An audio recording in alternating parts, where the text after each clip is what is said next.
Which programming language should you learn in 2025? Let's check it out. JavaScript, Python, Kotlin, Flutter, Rust. 5 powerful tools.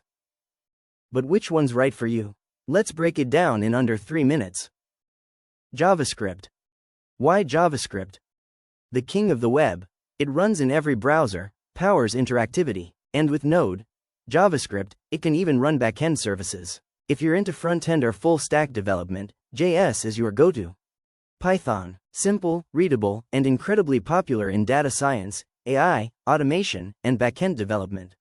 Not the fastest, but extremely versatile. Kotlin. Officially backed by Google for Android development.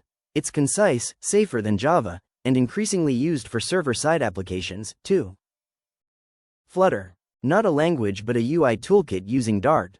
Build native apps for Android, iOS, desktop, and web with a single codebase.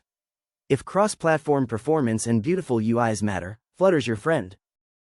Rust. Loved for performance and memory safety. Used in systems programming, game engines, and even web backends. Not beginner-friendly, but very powerful.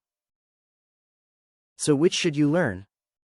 Web development, JavaScript, AI and data, Python. Android, Kotlin. Cross-platform apps, Flutter. System-level performance, Rust. Pick the one that fits your goals.